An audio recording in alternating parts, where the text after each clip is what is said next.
लग्न झालंय ना त्या पोरीचं पाठ फिरवली होती ना आपल्याकडं. ते जायचं पण एवढं आणि ते पण भावावर नोकरी लागली म्हणून. त्यांना नोकरी लागली म्हणून हिनं अप्पू भाऊजींच्या आजारपणाकडे आणि घराकडे पाठच वळवून दिली की. बाई बाई बाई कलियुग म्हणतात ना सासूबाई, ते हेच हो, कोण कुणाचं नसतं. बाई माझ्या नवऱ्यावर किती लोड येणार आता, काय करणार ते एकटे. कंपनी सांभाळणार, घर सांभाळणार, मला फॉरेनला फिरायला नेणार, त्या अप्पू भाऊजींचे औषध पाणी करत बसणार. एवढा खर्च करायचा हो त्या एकटा माणसानं. काही म्हणजे काही उपयोग नाही आ तुमच्या त्या सावळीचा. अप्पू आणि अप्पू कुठे बाबा? साऊ झाली का ग जुळली? वहिनी पैसे नाही दिले का?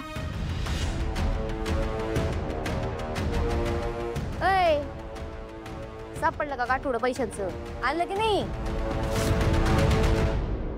अरे देवा, तेवढा एकच आधार होता बघ. त्या भैरवी माई होत्या म्हणून समजा चाललं होतं, त्याच सांभाळत होत्या. अप्पूच बी समजा त्याच बघत होत्या, पण बोजा वाटत नव्हता.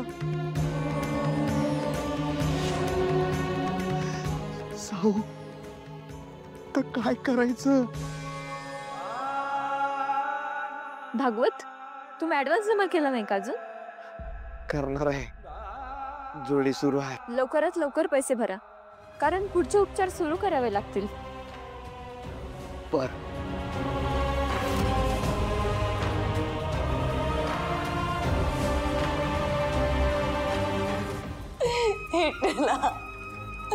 का सारखी सारखी परीक्षा बघतोच रे बाबा आमची तू?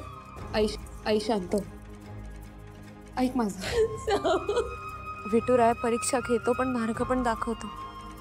साऊ अगं पण पुढं काहीच मार्ग दिसेना झालाय. तुम्ही काळजी करू नका, होईल काहीतरी व्यवस्था.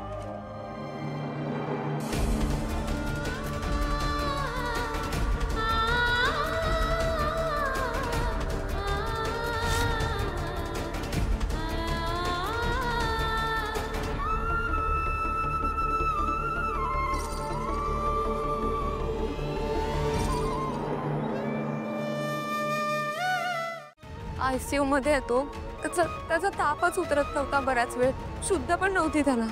पण डॉक्टर काय म्हणाले? होईल बरा, पण पैसे लागणार आहेत. किती लागणार आहेत? पैसे? ऍडमिट आहे ना तो, ऍडव्हान्स भरावा लागेल ना. किती लागणार आहेत? नकोयत मला पैसे.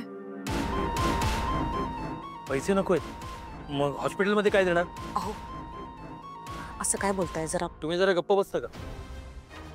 हॉस्पिटलमध्ये पैसे भरावे लागणार ना. का तुझ्याकडे स्वतःकडे पैसे आहेत पैसे? बघू.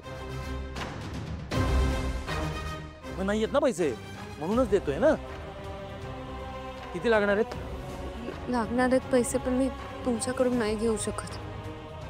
तिला तुम्ही तुमच्या भाषेत सांगताय की माझ्या भाषेत सांगू?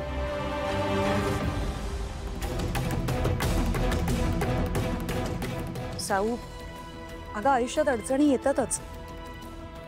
सगळं छान सुरळीत चालू राहिलं तर ते आयुष्य कसलं, आणि त्यात मजा तरी काय.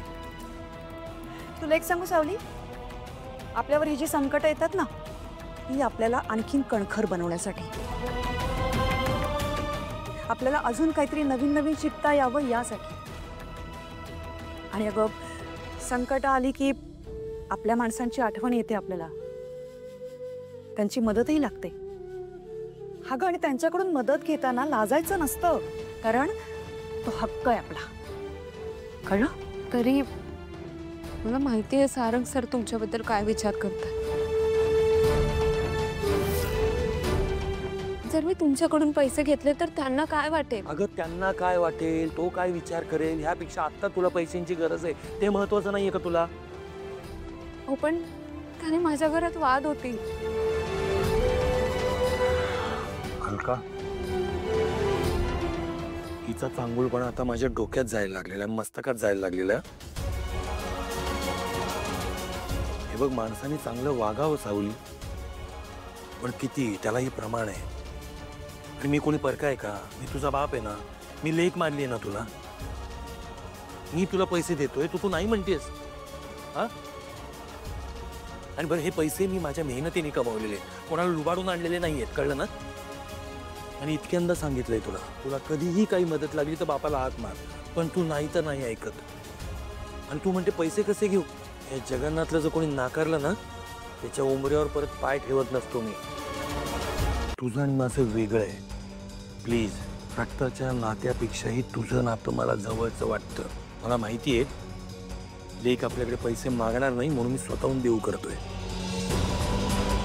बघा, बाप लेकीमध्ये कोणीही लहान मोठं नसतं. बापासाठी लेक ही लेक असते, कळलं का? आणि मला माहिती आहे माझी लेक कधीही माझ्या समोर पदर पसरणार नाही, म्हणूनच मी तुझं मन ओळखून तुला मदत करतोय ना. आणि जो बाप लेकीचं मन ओळखू शकत नाही तो कसला आलाय बाप? हलका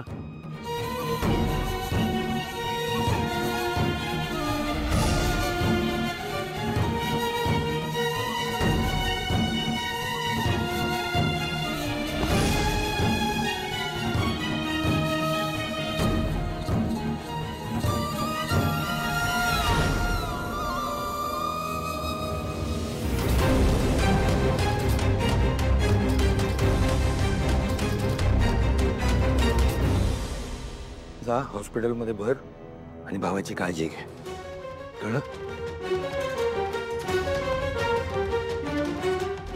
काही मदत लागली तर मला सांग, मला फोन कर, नाही तुम्हीच तुला सोडतो. चल. नाही, नको.